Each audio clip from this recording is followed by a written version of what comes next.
കൂട്ടത്തിൽ തന്നെ ഇക്കൂട്ടര് ചിലപ്പോഴെങ്കിലും ഉദ്ധരിക്കാറുള്ള ഒരു വാദമാണ് ഇങ്ങനെ ഭരണം സ്ഥാപിക്കൽ പ്രവാചക ദൗത്യത്തിന്റെ ഏതെങ്കിലും ചെറുതെങ്കിലുമായ ഒരു വശത്തിൽപ്പെട്ടതായിരുന്നുവെങ്കിൽ മൂസാ നബി അലൈഹിസ്സലാം എന്തേ തിരിഞ്ഞു പോകാതിരുന്നത് എന്ന്.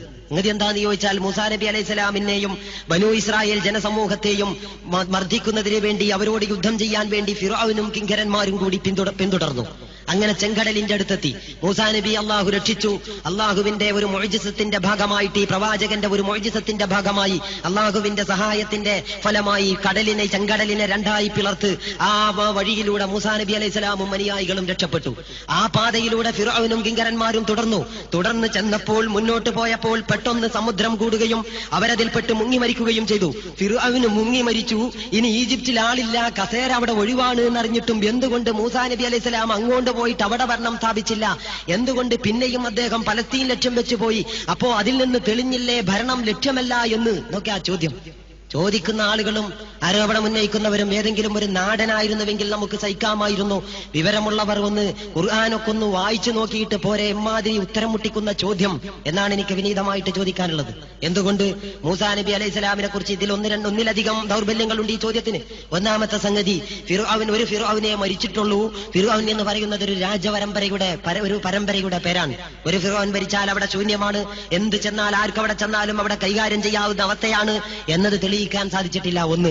ഇനി അങ്ങനെ അവിടെ ശൂന്യമായാൽ തന്നെ ഓരോ പ്രവാചകനും ഓരോ ദൗത്യമുണ്ടാകും. ആ ദൗത്യം അല്ലാഹുവാണ് നിശ്ചയിച്ചു കൊടുക്കുന്നത്. മൂസാ നബി അലൈഹിസ്സലാം ഇഖാമത്തുദ്ദീൻ എന്ന ലക്ഷ്യത്തിന് വേണ്ടി വന്ന പ്രവാചകന്മാർ ആ ദൗത്യത്തിന്റെ വിശദാംശങ്ങളിൽ അല്ലാഹു നൽകുന്ന മാർഗദർശനം അനുസരിച്ച് വേണം അത് ചെയ്യാൻ. തോന്നിയിടത്ത് കൊണ്ടുപോയിട്ട് ഒരു ഇഖാമത്തുദ്ദീൻ അല്ല സംഗതി. അല്ലാഹു പ്രവാചകന്മാരെ എങ്ങോട്ട് നിശ്ചയിക്കുന്നുവോ അവിടെ ആ ദൗത്യം ആ രീതിയിൽ നിർവഹിക്കുക എന്നതാണ്.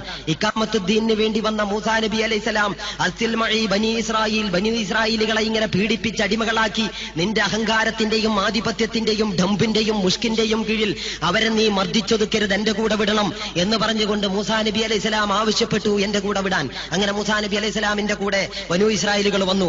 ആ മൂസാ നബി അലൈഹിസ്സലാം ബനൂ ഇസ്രായേലുകളോട് എന്താ പറഞ്ഞത്?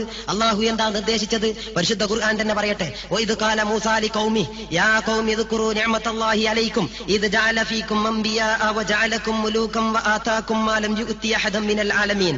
മൂസാ നബി അലൈഹിസ്സലാം പറയാൻ, ജനങ്ങളെ, നിങ്ങൾ അള്ളാഹുവിന്റെ നിയമത്തുകളെ കുറിച്ചൊന്ന് ഓർക്കണം. നിങ്ങളിൽ അവൻ അമ്പിയാക്കന്മാരെയും രാജാക്കന്മാരെയും ഒക്കെ നിശ്ചയിച്ചു തന്നു. നിങ്ങൾ വേറെ ആർക്കും ലോകത്ത് അനുമതി നൽകപ്പെട്ടിട്ടില്ലാത്ത രീതിയിലുള്ള അനുഗ്രഹാശിസുകൾ നിങ്ങൾക്ക് അവൻ വർഷിച്ചു. ഒരുപാട് നിഅമത്തുകൾ നിങ്ങളോട് ചെയ്തു. യാ ഖൗമി ദഖുലുൽ അർളൽ മുഖദ്ദസത്തല്ലതി കതബല്ലാഹു ലക്കും. അതുകൊണ്ട് അള്ളാഹു നിങ്ങൾക്ക് നിർബന്ധമാക്കിയ നിങ്ങൾക്ക് അള്ളാഹു വാഗ്ദാനം ചെയ്ത ആ പുണ്യഭൂമിയിലേക്ക് നിങ്ങൾ പ്രവേശിക്കുക. വലാ തർതദ്ദു വലാ അദ്ബാരിക്കും. നിങ്ങൾ പിന്നോട്ട് പിന്തിരിഞ്ഞു പോരരുത്. ഫതൻഖലിബു ഖാസിരീൻ. അങ്ങനെ പിന്തിരിഞ്ഞാൽ നിങ്ങൾ പരാജിതരിൽ പെട്ടുപോകും. പിന്തിരിഞ്ഞാൽ പരാജിതരിൽ പെട്ടുപോകുമെന്ന് മൂസാ നബി അലൈഹിസ്സലാമിനോട് ആഹ്വാനം നൽകാൻ പറഞ്ഞതായിട്ട് ഖുർആൻ സൂറത്തുൽ മാഇദയിൽ 22-23 സൂക്തങ്ങളിൽ പറയുമ്പോൾ പിന്നെ ആ ചോദ്യത്തിന് എന്ത് പ്രസക്തി?